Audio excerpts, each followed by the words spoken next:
मरने के बाद तुम्हें न दफनाया जाए और न जलाया जाए, बल्कि लिक्विड नाइट्रोजन में फ्रीज कर दिया जाए, इस उम्मीद के साथ कि फ्यूचर में शायद साइंस तुम्हें जिंदा कर देगी। क्रायोनिक्स, साई-फाई या इमोर्टैलिटी का टिकट।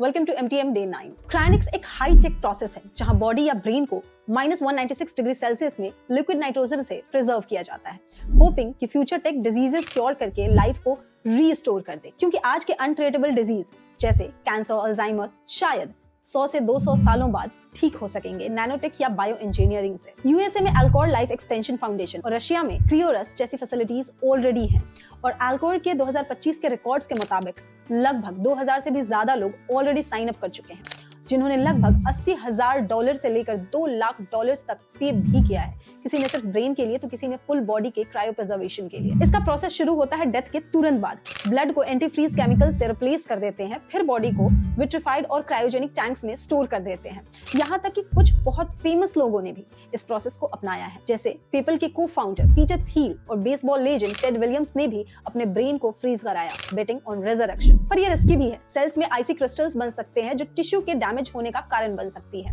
पर क्रायोनिस्ट्स बिलीव करते हैं कि फ्यूचर में आने वाली मॉलिक्यूलर रिपेयर टेक्नोलॉजी इसे भी रिवर्स कर देगी। और 2025 में अल्कोर और क्रियोरस ने भी माइनर सक्सेसेस क्लेम किए हैं, जैसे एनिमल टिश्यू रिवाइवल, पर ह्यूमन रिवाइवल 0 सक्सेस। कंट्रोवर्सीज बड़ी हैं। साइंस कहता है कि रिवाइवल नियर इम्पॉसिबल है क्योंकि फ्रीजिंग सेल्स को रप्चर करती है, और क्रायोनिक्स क्रिटिक्स इसे सूडो साइंस कहते हैं, saying it's more hope than reality। तो सपोर्टर्स कहते हैं कि फ्यूचर का नैनोटेक ब्रेन के न्यूरल पैटर्न्स को भी रीस्टोर कर देगा। यहाँ तक कि कुछ थियरीज के according government already secret cryonic lab चला रही है, फ्रीजिंग वर्ल्ड लीडर्स या बिलियनियर्स फॉर एलीट इमोर्टैलिटी। यहाँ एक इंपॉर्टेंट सवाल ये भी आता है कि क्या ये प्रोसेस लिविंग इंसानों पर भी हो सकते हैं? तो अभी 2025 तक तो नहीं, क्रायोनिक्स लिविंग इंसान पे नहीं होते, पर देयर आर सम प्रोबेबिलिटीज।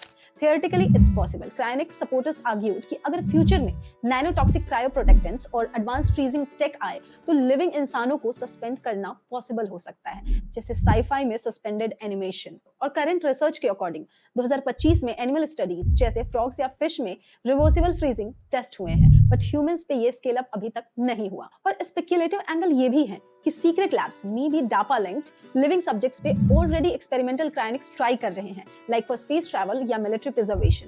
और स्पूकी एंगल ये है कि कुछ थियरीज क्लेम करती हैं कि फ्रोजन ब्रेन्स कॉन्शियस रह सकती हैं, trapped in a limbo state, and that is an eternal nightmare. पर ये अनवेरिफाइड है और हाईली स्पेक्युलेटिव भी है, with no solid evidence. Cryonics एक डेयरिंग गैम्बल है between hope and delusion. So what will you do? अपने बॉडी को फ्रीज करके 200 साल बाद वापस आओगे या फिर प्रेजेंट में जीना चाहोगे? Drop your wildest theory with #cryonic mystery, immortality या IC trap।